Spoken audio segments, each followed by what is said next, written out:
পানি আমাদের জীবন। তবে কখনো কখনো এটি যুদ্ধের কারণে হয়। পানি নিয়ে শুরু হয়েছে নতুন সংকট। কূটনৈতিক উত্তেজনা ছড়িয়ে পড়েছে দুই পারমাণবিক শক্তিধর প্রতিবেশীর মধ্যে। আর এবার সেই উত্তেজনাকে আরও এক ধাপ এগিয়ে দিলেন পাকিস্তানের প্রতিরক্ষা মন্ত্রী খাজা আসিফ। তার সরাসরি ঘোষণা, পানি সংক্রান্ত নিরাপত্তা হুমকির মুখে পড়লে ভারতের বিরুদ্ধে যুদ্ধেও যেতে পারে পাকিস্তান। তাহলে কি শুরু হচ্ছে ভারত পাকিস্তান যুদ্ধ? সম্প্রতি এক টেলিভিশন সাক্ষাৎকারে খাজা আসিফ বলেন, পানি শুধু একটি সম্পদ নয়, এটি পাকিস্তানের জাতীয় নিরাপত্তার অংশ। আর যদি এমন পরিস্থিতি তৈরি হয় যেখানে পাকিস্তানের পানির নিরাপত্তা বিপন্ন হয়, তাহলে ইসলামাবাদ ভারতের বিরুদ্ধে সামরিক পদক্ষেপ নিতে দ্বিধা করবে না। তার এই বক্তব্য এমন এক সময় এলো যখন ভারত ১৯৬০ সালের ঐতিহাসিক সিন্ধু পানি চুক্তি স্থগিত রাখার সিদ্ধান্তে অনড় অবস্থানে রয়েছে। কয়েক দশক ধরে কার্যকর থাকা এই চুক্তিকে দক্ষিণ এশিয়ার অন্যতম সফল আন্তর্জাতিক পানি চুক্তি হিসেবে বিবেচনা করা হতো, কিন্তু এখন সেটিই পরিণত হয়েছে নতুন বিরোধের কেন্দ্রে। ভারতের দাবি, ২০২৫ সালের এপ্রিল মাসে সংঘটিত একটি বড় হামলার পর তারা এই সিদ্ধান্ত নিতে বাধ্য হয়েছে। নয়াদিল্লি বলছে, সীমান্ত পারের সন্ত্রাসবাদ এবং নিরাপত্তা হুমকির বিরুদ্ধে কার্যকর ব্যবস্থা না নেওয়া পর্যন্ত চুক্তি পুনরায় চালুর প্রশ্নই ওঠে না। অন্যদিকে পাকিস্তান বলছে, ভারত পানিকে রাজনৈতিক অস্ত্র হিসেবে ব্যবহার করছে। ইসলামাবাদের অভিযোগ, নদীর স্বাভাবিক প্রবাহ নিয়ন্ত্রণের মাধ্যমে পাকিস্তানের ওপর চাপ সৃষ্টি করা হচ্ছে, আর এর প্রভাব সবচেয়ে বেশি পড়ছে কৃষি ও সাধারণ মানুষের জীবনে। পরিস্থিতির ভয়াবহতা বোঝাতে পাকিস্তানি কর্মকর্তারা বেশ কিছু উদ্বেগজনক তথ্যও সামনে এনেছেন। দেশটির বিভিন্ন খালে পানির প্রবাহ উল্লেখযোগ্যভাবে কমে গেছে। কোথাও ৪০%, কোথাও ৬০%, আবার কোনো কোনো এলাকায় ৮০%-এরও বেশি ঘাটতির কথা বলা হচ্ছে। বিশেষ করে সিন্ধু ও বেলুচিস্তান অঞ্চলে সংকট আরও তীব্র বলে দাবি করা হচ্ছে। এসব এলাকায় কৃষি উৎপাদন, সেচ ব্যবস্থা এবং স্থানীয় অর্থনীতি ব্যাপক চাপের মুখে পড়তে পারে বলে আশঙ্কা করছেন সংশ্লিষ্টরা। কিন্তু সবচেয়ে বড় প্রশ্ন হলো, এই পানির সংকট কি সত্যি যুদ্ধের দিকে নিয়ে যেতে পারে? বিশ্লেষকদের মতে, ভারত ও পাকিস্তানের মধ্যে উত্তেজনা নতুন নয়। কাশ্মীর থেকে সীমান্ত সংঘর্ষ, বিভিন্ন ইস্যুতে দুই দেশের সম্পর্ক বহুবার সংকটের মুখে পড়েছে। তবে পানি নিয়ে সরাসরি যুদ্ধের হুমকি অত্যন্ত তাৎপর্যপূর্ণ, কারণ এটি কোটি কোটি মানুষের জীবন ও অর্থনীতির সঙ্গে জড়িত। আরেকটি গুরুত্বপূর্ণ বিষয় হলো, ভারত ও পাকিস্তান উভয়ই পারমাণবিক শক্তিধর রাষ্ট্র। ফলে যে কোনো সামরিক সংঘাত শুধু দুই দেশের মধ্যেই সীমাবদ্ধ থাকবে না, বরং পুরো অঞ্চলের স্থিতিশীলতার জন্য বড় হুমকি হয়ে উঠতে পারে। প্রতি সপ্তাহে সর্বোচ্চ বার বিকাশ পেমেন্টে ৫০ জন হবেন পেমেন্ট চ্যাম্পিয়ন। জিতে নিন টিভি সহ আকর্ষণীয় সব প্রাইজ। এদিকে দিল্লি এখনও তাদের অবস্থান থেকে সরে আসার কোনো ইঙ্গিতই দেয়নি। একইভাবে ইসলামাবাদও ক্রমশ কঠোর ভাষায় প্রতিক্রিয়া জানাচ্ছে। ফলে কূটনৈতিক সমাধানের পথ যতটা প্রয়োজন, বাস্তবে পরিস্থিতি ততটাই জটিল হয়ে উঠছে। যুদ্ধের ময়দানের পর আলোচনার টেবিলেও যুক্তরাষ্ট্রকে তোয়াক্কা করছে না ইরান। সুইজারল্যান্ডে আলোচনার মাঝেই যুক্তরাষ্ট্রকে উদ্দেশ্য করে ইরান দিল কঠোর হুঁশিয়ারি। প্রস্তুত আছে ইরানের সামরিক বাহিনীও। ঘোষণা দেওয়া মাত্রই আবারও যুদ্ধের ময়দানে নামতে প্রস্তুত দেশটির সাহসী যোদ্ধারা। আবারও যুদ্ধের ময়দানে নামলে এবার আর যুক্তরাষ্ট্রের রক্ষা নেই বলে মনে করছেন বিশ্লেষকেরা। প্রশ্ন হলো, যুক্তরাষ্ট্র কি ইরানকে অগ্রাহ্য করার দুঃসাহস দেখাবে? সম্প্রতি সুইজারল্যান্ডে আলোচনার মাঝেই ইরানকে উদ্দেশ্য করে মার্কিন প্রেসিডেন্ট ডোনাল্ড ট্রাম্পের হুমকির পরপরই আরও কঠোর অবস্থান গ্রহণ করে ইরান। মার্কিন গণমাধ্যম ফক্স নিউজকে দেওয়া এক সাক্ষাৎকারে ট্রাম্প বলেন, যুক্তরাষ্ট্রের সঙ্গে চুক্তি না করলে ইরানে আবারও বোমা হামলা চালানো হবে। এমনকি কৌশলগত হরমুজ প্রণালীও দখলের হুমকি দেন ট্রাম্প। এছাড়াও ইরান সমর্থিত লেবাননের সশস্ত্র গোষ্ঠী হিজবুল্লাহকে নিয়েও হুঁশিয়ারি বাক্য উচ্চারণ করেন মার্কিন প্রেসিডেন্ট। নিজের সামাজিক যোগাযোগ মাধ্যম ট্রুথ সোশ্যালে এক পোস্টে লেবাননের হিজবুল্লাহর উপর ইরানকে সমর্থন বন্ধের কথা বলেন ট্রাম্প। হিজবুল্লাহকে সমর্থন দেয়া বন্ধ না করলে ইরানে কঠোর হামলার হুমকি দেন তিনি। এদিকে ট্রাম্পের হুমকির পরপরই আরও কঠোর অবস্থান গ্রহণ করে ইরান। মার্কিন প্রেসিডেন্টের হুমকিকে প্রত্যাখ্যান করে কড়া হুঁশিয়ারি দেন ইরানের পার্লামেন্টারি স্পিকার এবং প্রধান আলোচক মোহাম্মদ বাঘের গালিবাফ। গালিবাফ বলেন, যুক্তরাষ্ট্রের ভেবে দেখা উচিত তাদের হুমকির কোনো প্রভাব যদি থেকেই থাকতো তাহলে আজ তাদের এই চরম হতাশার পর্যায়ে পৌঁছাতে হতো না।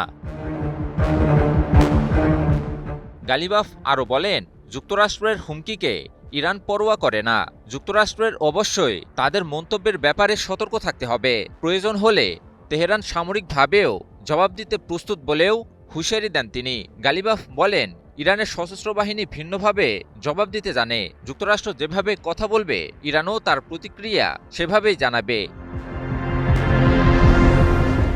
এদিকে শান্তি আলোচনা চূড়ান্ত করতে সম্প্রতি সুইজারল্যান্ডে আলোচনায় বসে ইরান ও যুক্তরাষ্ট্রের উচ্চ পর্যায়ের প্রতিনিধি দল। প্রথম দফার আলোচনায় হরমুজ প্রণালী, ইরানের জব্দ করা সম্পদে ছাড় দেওয়া এবং লেবানন যুদ্ধের বিষয়গুলো গুরুত্ব পেয়েছে। এসব ইস্যুতে কিছু অগ্রগতির কথাও জানা গেছে। ইরান ও যুক্তরাষ্ট্রের আলোচনা শেষে পাকিস্তান ও কাতার এক যৌথ বিবৃতি প্রকাশ করে।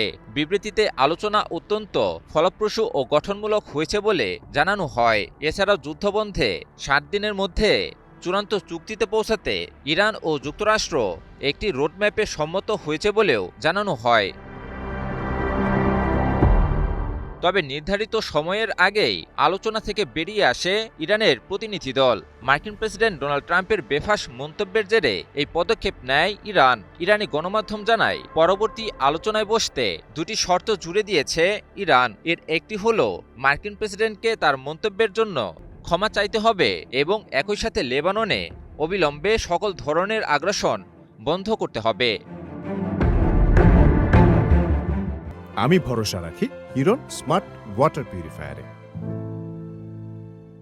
বিশ্লেষকরা বলছেন, ইরানে এখনও চাপ প্রয়োগের রাজনীতি করে যাচ্ছেন মার্কিন প্রেসিডেন্ট, কিন্তু ইরান তাতে সায় দিচ্ছে না। একই সাথে কড়া হুঁশিয়ারিও দিয়ে যাচ্ছে দেশটি। ফলে আলোচনা চললেও এর কার্যকারিতা নিয়ে ধোঁয়াশা এখনই কাটছে না বলে মনে করছেন বিশ্লেষকেরা। যুদ্ধবিরতি, কূটনৈতিক আলোচনা এবং শান্তির বার্তার মাঝে ছাই চাপা আগুনের মতোই বারবার উকি দিচ্ছে যুদ্ধের আভাস। এবার ইসরায়েলকে সংযত হতে হুমকি দিল ইরান। ইসলামী বিপ্লবী গার্ড বাহিনী বা আইআরজিসির কুদস ফোর্সের প্রধান ইসমাইল কানি এবার দক্ষিণ লেবানন ইস্যুতে ইসরায়েলকে কঠোর সতর্কবার্তা দিলেন। ইসরায়েলের বাড়াবাড়ির ফল যে কতটা ভয়ানক হবে সে বিষয়ে কঠোর হুঁশিয়ারি দিলেন তিনি। ইসমাইল কানি বলেন, ইসরায়েল যদি দক্ষিণ লেবাননে তাদের সামরিক উপস্থিতি এবং দখলদারিত্ব অব্যাহত রাখে তাহলে তাদের জন্য অপেক্ষা করছে অপমানজনক পরিণতি। তার দাবি, স্বেচ্ছায় সরে না গেলে একসময় ইসরায়েলকে বাধ্য হয়েই ওই অঞ্চল ছাড়তে হবে। কিন্তু কেন হঠাৎ এত কঠোর ভাষা? এর উত্তর খুঁজতে গেলে ফিরে যেতে হবে বহু বছর আগের একটি ঘটনায়। কানি তার বক্তব্যে সরাসরি 2000 সালের কথা উল্লেখ করেছেন। সে বছর দীর্ঘ 22 বছরের দখলদারিত্বের অবসান ঘটিয়ে দক্ষিণ লেবানন থেকে সেনা প্রত্যাহার করতে বাধ্য হয়েছিল ইসরায়েল। ইরান ও হিজবুল্লাহ সমর্থকেরা সেই ঘটনাকে নিজেদের বড় বিজয় হিসেবে তুলে ধরে। আর ঠিক সেই ইতিহাসের কথাই স্মরণ করিয়ে দিয়ে কানি বলেছেন, যদি ইসরায়েল এখনো বাস্তবতা না বোঝে তাহলে সেই দৃশ্য আবারও দেখা যেতে পারে। তার ভাষায়, তোমরা যদি নিজের পায়ে হেঁটে দক্ষিণ লেবানন থেকে সরে না যাও তাহলে 2000 সালের ইতিহাস আবারও পুনরাবৃত্তি হবে। এই বক্তব্যের মাধ্যমে তিনি শুধু সতর্ক বার্তাই দেননি, বরং অতীতের একটি সামরিক ও রাজনৈতিক পরাজয়ের স্মৃতিও সামনে এনে দিয়েছেন। প্রতি বছর 25 মে লেবাননে মুক্তি দিবস পালন করা হয়। 2000 সালে দক্ষিণ লেবানন থেকে ইসরায়েলি বাহিনীর প্রত্যাহারের স্মরণেই দিনটি উদযাপিত হয়। সেই ঐতিহাসিক ঘটনাকে কেন্দ্র করেই এবার নতুন বার্তা দিল তেহরান।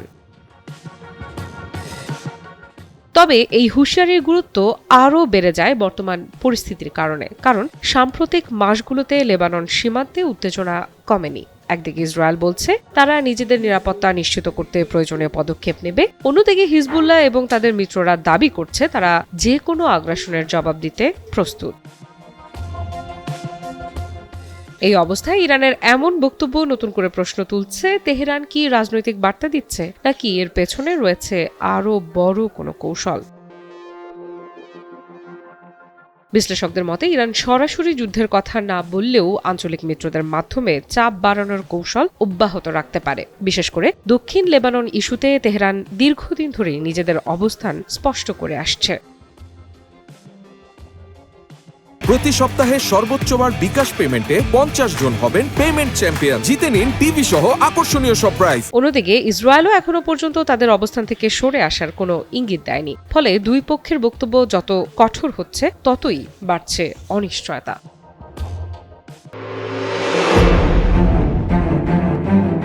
মধ্যপ্রাচ্যের রাজনীতিতে কি ঘটতে যাচ্ছে এক ঐতিহাসিক পরিবর্তন। যে দুই দেশ কয়েক বছর ধরে একে অপরকে প্রতিপক্ষ হিসেবে দেখে এসেছে, তারা কি এবার একই টেবিলে বসে ভবিষ্যতের পরিকল্পনা করছে? আর যদি সত্যিই যুক্তরাষ্ট্র ও ইরানের সম্পর্ক নতুন পথে হাঁটতে শুরু করে, তাহলে সবচেয়ে বেশি অস্বস্তিতে পড়বে কে? অনেকের মতে সেই প্রশ্নের উত্তর হতে পারে ইসরায়েল। সম্প্রতি এক গুরুত্বপূর্ণ বৈঠকের পর এমনই ইঙ্গিত দিয়েছেন মার্কিন ভাইস প্রেসিডেন্ট জেডি ভ্যান্স। তিনি বলেছেন, যুক্তরাষ্ট্র ও ইরান আঞ্চলিক শান্তি এবং সমৃদ্ধি বজায় রাখতে একসঙ্গে কাজ করবে। তার এই মন্তব্য মধ্যপ্রাচ্যের কূটনৈতিক অঙ্গনে নতুন করে আলোচনার ঝড় তুলেছে। কারণ মাত্র কয়েক মাস আগেও দুই দেশের মধ্যে উত্তেজনা ছিল চরম পর্যায়ে। নিষেধাজ্ঞা, হুমকি, সামরিক উপস্থিতি এবং পারমাণবিক কর্মসূচি নিয়ে দ্বন্দ্ব যেন শেষ হওয়ার কোনো লক্ষণই ছিল না। কিন্তু এখন হঠাৎ করেই সম্পর্কের ভাষা বদলাতে শুরু করেছে। তবে বিষয়টি আরও আকর্ষণীয় হয়ে ওঠে ভ্যান্সের বক্তব্যের আরেকটি অংশে। তিনি একদিকে ইরানকে আঞ্চলিক অস্থিরতার প্রধান চালিকা শক্তি বলে উল্লেখ করেছেন, আবার অন্যদিকে জানিয়েছেন যে সাম্প্রতিক আলোচনায় দুই পক্ষের মধ্যে চমৎকার অগ্রগতি হয়েছে। অর্থাৎ সমালোচনা এবং সহযোগিতার বার্তা দুটোই একসঙ্গে শোনা যাচ্ছে ওয়াশিংটনের পক্ষ থেকে, আর সেটি বিশ্লেষকদের দৃষ্টি কেড়েছে। ভ্যান্স জানিয়েছেন, উভয় দেশ এখন এমন একটি ভবিষ্যতের প্রত্যাশা করছে যেখানে শান্তি, স্থিতিশীলতা এবং অর্থনৈতিক সমৃদ্ধি বাড়াতে তারা একসঙ্গে কাজ করতে পারবে। তার ভাষায়, আলোচনার লক্ষ্য শুধু বর্তমান সংকট মোকাবেলা নয়, বরং দীর্ঘমেয়াদী সম্পর্কের নতুন ভিত্তি তৈরি করা। সবচেয়ে গুরুত্বপূর্ণ বিষয় হলো তিনি সরাসরি প্রেসিডেন্ট ডোনাল্ড ট্রাম্পের নাম উল্লেখ করে বলেছেন, ট্রাম্প ইরানের জনগণের সঙ্গে সম্পর্কের একটি নতুন অধ্যায় শুরু করতে চান। এমনকি এই সম্পর্ককে সম্পূর্ণ বদলে যাওয়ার নির্দেশনাও দেওয়া হয়েছে বলে দাবি করেছেন তিনি। এই বক্তব্যের পর স্বাভাবিকভাবেই প্রশ্ন উঠছে, তাহলে কি ওয়াশিংটন ও তেহরানের মধ্যে দীর্ঘদিনের বৈরিতার অবসান ঘটতে চলেছে? যদিও এখনই এমন সিদ্ধান্তে পৌঁছানো কঠিন, কারণ দুই দেশের মধ্যে পারমাণবিক কর্মসূচি, আঞ্চলিক প্রভাব বিস্তার, নিরাপত্তা ইস্যু এবং বিভিন্ন রাজনৈতিক মতবিরোধ এখনও পুরোপুরি সমাধান হয়নি। তবুও কূটনৈতিক ভাষায় ছোট একটি পরিবর্তনও অনেক বড় বার্তা বহন করে, আর সেই দিক থেকে দেখলে সাম্প্রতিক এই মন্তব্য নিঃসন্দেহে তাৎপর্যপূর্ণ। এখন আসা যাক সবচেয়ে আলোচিত প্রশ্নে। যদি যুক্তরাষ্ট্র ও ইরানের সম্পর্ক সত্যি উন্নতির পথে এগোয়, তাহলে এর প্রভাব কি হতে পারে ইসরায়েলের ওপর? মধ্যপ্রাচ্যে ইরানের সবচেয়ে কঠোর সমালোচকদের মধ্যে অন্যতম ইসরায়েল। বহু বছর ধরে ওয়াশিংটন ও তেল আবিব একই অবস্থানে থেকে ইরানের বিরুদ্ধে কৌশল নির্ধারণ করেছে। ফলে যুক্তরাষ্ট্র যদি তেহরানের সঙ্গে নতুন ধরনের বোঝাপড়ার পথে হাঁটে, তাহলে আঞ্চলিক কূটনীতির ভারসাম্যে পরিবর্তন আসতেই পারে। তবে এটাও সত্য যে যুক্তরাষ্ট্র ও ইসরায়েলের সম্পর্ক শুধু একটি ইস্যুর উপর দাঁড়িয়ে নেই। দুই দেশের মধ্যে গভীর সামরিক, গোয়েন্দা এবং রাজনৈতিক সহযোগিতা রয়েছে। তাই ইরানের সঙ্গে আলোচনা শুরু হলেই সেই সম্পর্ক দুর্বল হয়ে যাবে এমন ধারণাও অনেক বিশ্লেষক সমর্থন করেন না। JBS holdings limited. কিন্তু একটি বিষয় স্পষ্ট, মধ্যপ্রাচ্যে নতুন কূটনৈতিক সমীকরণ তৈরির আভাস পাওয়া যাচ্ছে, আর সেই সমীকরণে যুক্তরাষ্ট্র ও ইরান যদি সত্যি কাছাকাছি আসে, তাহলে পুরো অঞ্চলের রাজনীতিতে বড় পরিবর্তন দেখা যেতে পারে। তবে কি ইরানকে হুমকি দিয়ে আবারও বড় ভুল করল যুক্তরাষ্ট্র? ইরান যুক্তরাষ্ট্র আলোচনা কি আবারও ব্যর্থ হয়ে যাবে? মার্কিন প্রেসিডেন্ট ডোনাল্ড ট্রাম্পের হুমকির পর আলোচনা স্থল ত্যাগ করার ঘোষণা দেয় ইরান এবং আলোচনায় ফিরতে যুক্তরাষ্ট্রকে নতুন করে শর্ত আরোপ করে দেশটি। তবে কি মার্কিন হুমকির মুখে শান্তি আলোচনা আবারও পণ্ড হবে? মধ্যপ্রাচ্যের সংঘাত কি আবারও শুরু হবে? সম্প্রতি সুইজারল্যান্ডে আলোচনা চলাকালে ইরানকে উদ্দেশ্য করে হুমকি দেন মার্কিন প্রেসিডেন্ট ডোনাল্ড ট্রাম্প। যুক্তরাষ্ট্রের সাথে চুক্তি না করলে ইরানে আবারও বোমা হামলার হুঁশিয়ারি দেন মার্কিন প্রেসিডেন্ট। একই সাথে হুরমুজ প্রণালী দখলে নেবারও হুঁশিয়ারি দেন তিনি। মার্কিন গণমাধ্যম ফক্স নিউজকে দেওয়া এক সাক্ষাৎকারে ট্রাম্প এ হুঁশিয়ারি দেন। তবে ট্রাম্পের এই হুমকির পরপরই তাৎক্ষণিক প্রতিক্রিয়া জানায় ইরান। সুইজারল্যান্ডে পাকিস্তান ও কাতারের মধ্যস্থতায় অনুষ্ঠিত ইরান যুক্তরাষ্ট্র আলোচনা প্রায় ৮০ মিনিট চলার পর স্থগিত করার ঘোষণা দেয় ইরানের প্রতিনিধি দল। একই সাথে পরবর্তী আলোচনাতে বসার আগে নতুন করে ২টি শর্তও আরোপ করে দেয় দেশটি, নয়তো ইরান আর আলোচনাতে বসবে না বলে সাফ জানিয়ে দেয়। ইরানের সংবাদ মাধ্যম মেহের নিউজ এজেন্সি জানায় এ খবর। ইরানের পার্লামেন্টের স্পিকার মোহাম্মদ বাঘের গালিবাফ ট্রাম্পের হুমকির জবাবে পাল্টা হুঁশিয়ারি দেন। গালিবাফ বলেন, যুক্তরাষ্ট্রের হুমকির কোনো প্রভাব থাকলে দেশটিকে আজকে এই চরম হতাশার পর্যায়ে পৌঁছাতে হতো না। একই সাথে যুক্তরাষ্ট্র সীমা অতিক্রম করলে সেটা সামরিকভাবেই মোকাবিলা করা হবে বলেও সাফ জানিয়ে দেন তিনি। বিশ্লেষকদের মতে এর মাধ্যমে গালিবাফ মূলত ইরানের কাছে যুক্তরাষ্ট্রের লজ্জাজনক পরাজয়ের বিষয়টির দিকে ইঙ্গিত করলেন। কারণ ইরান প্রশ্নের সকল কৌশল ব্যর্থ হওয়ার পর দেশটির দায়-দাবি মেনে নিয়ে চুক্তিতে আসতে বাধ্য হয় যুক্তরাষ্ট্র। আর এই চুক্তিটিকেই যুক্তরাষ্ট্রের জন্য সবচেয়ে বড় পরাজয় বলে উল্লেখ করেন বিশ্লেষকেরা। এদিকে ইরানের পররাষ্ট্র মন্ত্রণালয়ের মুখপাত্র ইসমাইল বাঘাই বলেছেন, ইরান যুক্তরাষ্ট্র প্রথম দফার আলোচনাতে যথেষ্ট অগ্রগতি হলেও মার্কিন প্রেসিডেন্টের হুমকির পর আলোচনা নিয়ে নতুন করে শঙ্কা তৈরি হয়েছে। এভাবে চলতে থাকলে আলোচনা আবারও ব্যর্থ হবে বলে সতর্ক করে দেন তিনি। বাঘাই বলেন, যুক্তরাষ্ট্রের অসৎ উদ্দেশ্য নিয়ে ইরানের উদ্বেগ বারবার উত্থাপন করা হয়েছে, বিশেষ করে লেবাননে ইসরায়েলের অব্যাহত যুদ্ধবিরতি লঙ্ঘনের বিষয়ে। ইরানের পররাষ্ট্রমন্ত্রী আব্বাস আরাকচিও লেবাননে স্থায়ীভাবে যুদ্ধ বন্ধের বিষয়টিকে সবচেয়ে বড় পরীক্ষা বলে আখ্যায়িত করেন। ফলে হুরমুজ প্রণালী, ইরানের জব্দ করা সম্পদ, নিষেধাজ্ঞা প্রত্যাহার সহ বেশ কিছু বিষয়ে আলোচনা এগুলেও যুক্তরাষ্ট্রের অব্যাহত হুমকি আলোচনাকে আরও জটিল করে তুলেছে। বিশ্লেষকদের মতে যুক্তরাষ্ট্র যদি ইরানের সাথে আলোচনার পরিবর্তে এখনও চাপ প্রয়োগের রাজনীতিকে বেছে নেয় তাহলে সম্ভবত সবচেয়ে বড় ভুলটি করবে। এবার লেবানন থেকে সরে যেতে ইসরায়েলকে করা হুঁশিয়ারি দিল ইরান। এর আগে যুক্তরাষ্ট্রের চাপে লেবাননে যুদ্ধবন্ধ করার সিদ্ধান্ত নেয় ইসরায়েল, কিন্তু লেবাননে স্থায়ী সেনা প্রত্যাহারে এখন অবধি কোনো সিদ্ধান্ত জানায়নি দেশটি। ইরানের এক সিদ্ধান্তে লেবাননে যুদ্ধবন্ধ করে দখলদার রাষ্ট্রটি। এবার যদি ইরানের সতর্কতার পরও লেবানন থেকে ইসরায়েল সরে না দাঁড়ায় তবে কি এবার আঙুল বাঁকা করতে বাধ্য হবে ইরান? ইরানের ইসলামিক বিপ্লবী গার্ড বাহিনীর কুদস ফোর্সের প্রধান ব্রিগেডিয়ার জেনারেল ইসমাইল কানি ইসরায়েলকে দ্রুত দক্ষিণ লেবানন ছেড়ে যেতে সতর্ক করেছেন। এখন ইসরায়েলের সামনে মাত্র 2টি পথ খোলা আছে বলে জানান তিনি। ইসমাইল কানি বলেন, হয় লেবানন থেকে ইসরায়েলকে স্বেচ্ছায় সরে যেতে হবে, নয়তো সেখান থেকে তাদেরকে জোরপূর্বক বিতাড়িত করা হবে। সামাজিক যোগাযোগ মাধ্যম এক্সে এক পোস্টে ইসমাইল কানি বলেন, ইসরায়েল যদি তার আগ্রাসন ও দখলদারিত্ব অব্যাহত রাখে তবে তাদের অপমান ও পরাজয়ের সাথে বিতাড়িত করা হবে। ২০০০ সালে লেবানন থেকে ইসরায়েলের নিঃশর্ত প্রত্যাহারের পুনরাবৃত্তির মুখোমুখি হতে হবে। ২২ বছরের দখলদারিত্বের পর ২০০০ সালের ২৫শে মে লেবাননের দক্ষিণাঞ্চল থেকে নিজেদের সেনাদের প্রত্যাহার করে নেয় ইসরায়েল। কানি সেই ঘটনাটির দিকেই ইঙ্গিত করে বলেন, ইসরায়েল যদি দক্ষিণ লেবানন থেকে সরে না যায় তবে ২০০০ সালের সেই মহাকাব্যের পুনরাবৃত্তি ঘটবে। কানি বলেন, সে সময়ে তোমরা লেবাননের ভূমি থেকে লজ্জাজনকভাবে পালিয়েছিলে, সিদ্ধান্ত এখন সম্পূর্ণ তোমাদের উপর। সুইজারল্যান্ডে ইরান যুক্তরাষ্ট্র আলোচনাতেও হরমুজ প্রণালী, জব্দকৃত অর্থ ছাড় এবং লেবানন ইস্যুসহ আরও কিছু বিষয়ে আলোচনার অগ্রগতি হয়েছে বলে জানা যায়। তবে ইরানের পররাষ্ট্রমন্ত্রী আব্বাস আরাকচির মতে লেবাননে সফলভাবে যুদ্ধবিরতি বাস্তবায়ন করা হবে আলোচনার আসল পরীক্ষা।